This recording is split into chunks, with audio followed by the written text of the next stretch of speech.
as new commitment, Omarion Robinson has officially committed to the University of Oklahoma. He's a Yeah. four-star safety, 6 feet tall, Did, 185 pounds. We've did talked Mark about even him. get to talk about your question? Yeah, he tuned in here. Good pivot. Tuned in. Good When pivot. you I see the like it. pivot, you pivot. You know what I mean? You know I love it, Took Pat. advantage. Yeah. Anyways, Omarion Robinson, we've talked about him a lot over the past few weeks, being crystal balled. Mark, what are your thoughts about Omarion coming into OU? Yeah, that's actually it's a ball that I dropped myself in I think the hours leading up to the commitment. Just things felt good, when things feel good, that's when your balls start to drop, honestly, if you know what I mean. And I'm really excited about his addition to the safety room moving forward. He joins a class that I think so far only has Eli Bowen committed at the safety position, and he's coming off of the Rivals 5-star camp where he was named the MVP of the entire camp. He is someone who you should expect to see rising up the recruiting rankings. And just to give you some context, because I think that he is the perfect example of a player that Oklahoma's in the running for because of the move to the SEC and or Brent Venables and co, right? You have to go back to 2019 for Oklahoma to have gotten a player in the top 10 in the state of Arkansas, according to 247 Sports. That's a long way back for a state that is next door to Oklahoma. So you can see that, obviously they're building inroads with Arkansas kids in a way that had kind of fallen off under the previous regime. And two, you have to, because that's where you're playing now. We're going to be playing at Arkansas in 4 years. So I am very excited about his addition to the class, not just because of what he brings, 6', 185. I mean, that's basically what Peyton Bowen is. He's probably a little bigger, but he's got time to grow too. And I'm also excited about what it portends for the future. I, I have a larger point too, but I want you guys to talk about Omarion Robinson. Matt, what do you think? I was going to go in a grander scheme of things. We talked about Emma Jones landing some fire the last few weeks and past year. Let's talk about the job that Brandon Hall has done. If you think when he's come and transforming the safety room since 2022, I'm going to list the guys that has led to a lot of guys coming in.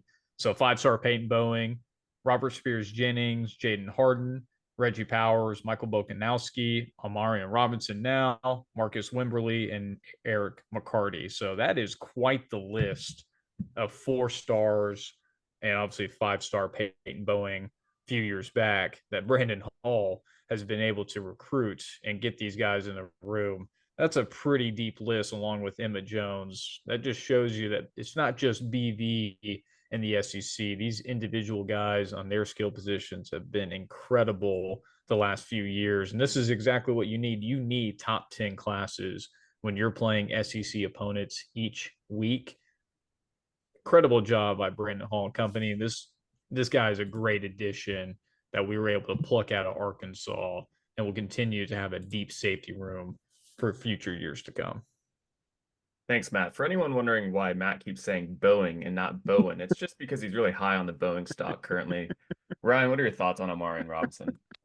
Sorry, I was just imagining like the Boeing logo every time Matt said that just like pops up. We love you, Matt. I think Mark talked really well about this guy. The one thing that I really love that we're doing is like we're getting these like #1 recruits in different states. So he's the #1 recruit in Arkansas, right? We talked about a few weeks ago the #1 recruit in Minnesota that I think we pulled Last year. I want to say that was a while ago. Wyatt Gilmore was a class of 23 guy, or 24 guy, but you might be thinking of Who am I thinking of? Darius Afalava, who was the #1 player in Utah, I want to say. Maybe. Yep. Maybe Yeah. that's what I'm thinking of. I feel with this, and I've said this before, but this coaching staff has been able to go across the entire country and pull people in, and they're pulling the best from the states. Are we pulling the #1 player in like Georgia and Alabama? Maybe one day. We're not there yet, but we're like working our way there, and we're keeping our recruiting in Oklahoma as well, and still able to bring in, the DFW Metroplex, which is a huge area for us. So I'm just like, I'm really happy to see like the diversity that we're able to pull in and the skills that we're able to pull in from other places. And then uh I want to, what were you gonna say? Mark, you look like you're about to say something. You're on mute. You're on mute. Keep going, Ryan. Okay. So yeah, I'm excited about this guy. I think he's gonna be great. And I had another thing at the tip of my tongue I was gonna say, and I completely spaced. It's just been one Am I of those back? days, guys. So that's what I'll Am I say about back? him. Yeah. Yep, you're back. Okay, cool. Then I'll take over from there. I'll carry on. One, I think that Ryan is 100% right. You're seeing us make these inroads in states where, I mean, Utah, name a guy that's come from Utah. I didn't do the numbers on that one when we got off of lava the other day, or last week, but I promise you it's been a minute since we were a force in Utah to be reckoned with. And now we are. And it's an interesting difference because I think that Texas has always had that sort of in their quiver just by virtue of being the University of Texas. They have the most money, the best facilities, yada, yada, all the stuff. And it seems to me, while they're also able to take advantage of the SEC, upgrade, the boost that you get, we're sort of capitalizing on it a little bit stronger than they are. And I mean, it's July of 2024, and the class of 2025 isn't going to be on campus for another 8 months. So none of this is really locked in yet, but the trajectory of these things, it just feels really strong for Oklahoma. Agree. I, No, yeah, go ahead, I, Ryan. I want to add that I wasn't a crazy person. There's a crystal ball out there for Cade Petrazak. I don't know. Number Yep. one player in North Dakota. That's who I was thinking of, not Minnesota, North Dakota. They're close. The OU insider gang. Yeah. They drop double balls at the same time for him. They I always feel like their did. balls, it's got to be like one ball, right? We can't. That'd be like if Matt dropped his pretty Omarion early, Robinson ball the same so. day, at the same time I did. Agree. Another player, though, who got crystal balled from the north, Nebraska this time, Christian Jones, linebacker, 6'3", 205 pounds. This is really good size coming into OU for the linebacker position, potentially. Mark, what are your thoughts on him? Yeah, I actually, when buzz started around him, I think it actually was the OU insider gang that I saw it first from, and I was like, that feels a little unlikely. It feels like the kind of guy that we've been burned for before, guys that land at like Clemson or Georgia or something like that. And it's starting to seem a little bit more likely. I mean, that's the Brent Venables effect at linebacker, right? Is you might be able to get in on a guy that you should not be able to get in on. And it's interesting that we're also making those inroads in with Nebraska, right? Because Cade McIntyre was the first player, or no, Caden Helms was the first player in a while to come from Nebraska. And since then, Cade McIntyre's come in, someone I'm forgetting, and now Christian Jones is possibly, right? I mean, Nebraska's in that recruitment, Auburn's in that recruitment. There are teams that are really recruiting forces right now that are trying to get this kid too. Fingers crossed, right? I haven't dropped a ball yet on this one. I'm actually a little bit more confident on the Cade Pietrak guy than I am on Christian Jones, but he's, if he wants to commit before he starts the school season, then we're going to know fairly soon. I do want to say one thing about, and this is related to the thing I said earlier that I like completely spaced about and had a brain fart. I love that we are like every single guy that I've seen for like crystal balls and like dropping commitments have mostly been 4-stars. And I know we don't have the 5-star yet, right? We don't have the 5-star in the 2025 class. I know there's a few feelers out there and a couple of people we're after. But the fact that we talked about blue chip ratio and we talked about how important that is and how much we've improved over the last couple of years, like we're bringing in tons of 4-stars, like tons and tons of them. And while that maybe not be as flashy as what we've seen in the past, where we bring in a 5-star quarterback or, like 1 or 2 5-stars, and then some of our other places were not able to get more 4-stars, or our blue chip ratio is not all the way there. I really like that it seems like we're trying to level out like at that level. We kind of have a floor that we're going after. And I know that we're going to bring in like 3-star recruits and everything like that. And some of them are going to turn out fantastic. But I think we're elevating in our recruitment when it comes to what we expect you to be at when you come into the University of Oklahoma.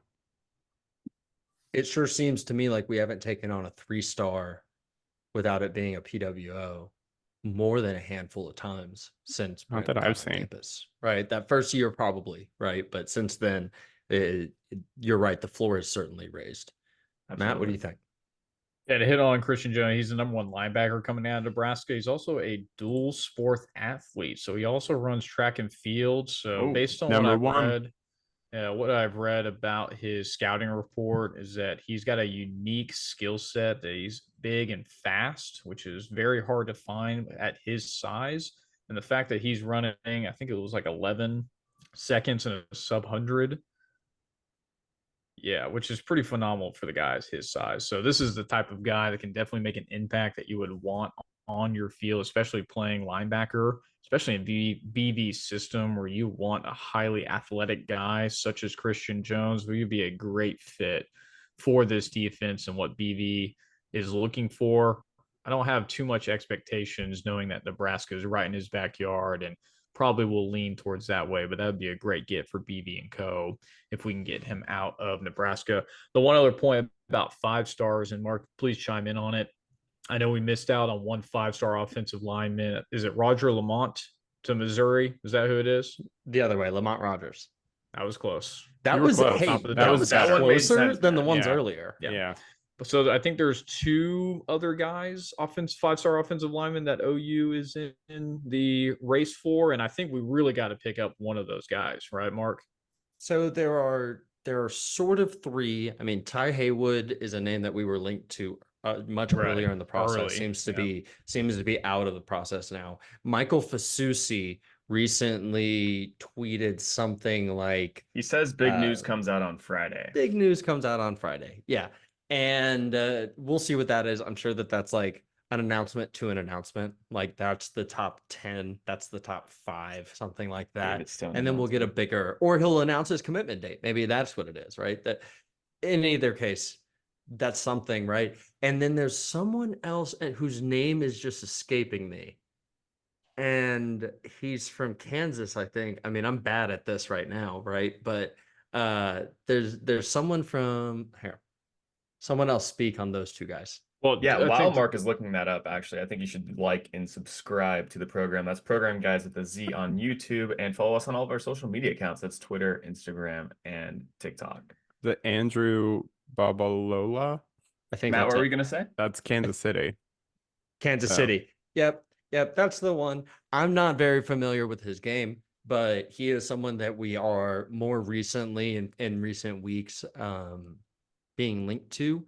And hey, if we just get one, man, I'm psyched. But we got to get one. We were in and investing in too many of these guys to not come away with a single one. That's going to be a failure. And I'm not a person that thinks you get rid of Bill Bedenbaugh like because of that, but that's a failure in a recruiting cycle to be in on that many guys and not be able to close a single one. Ryan Foge's good. Ryan Foge is the top ranked player in that class right now. But if you can get one of these guys on top of that, you are really building something strong up front. Yeah, and we were in on, this is not offensive line, but Jonah Williams we were in on for a while, and then that's now leaning towards A&M. Still might right? be. Still might be. There was actually a prediction today by an Oregon insider that he lands at Oregon. So you know what he's doing is what Brent Venables tells everyone to do is enjoy your recruitment, take advantage Shop of the around process. a little bit. And when you're ready, we are still here.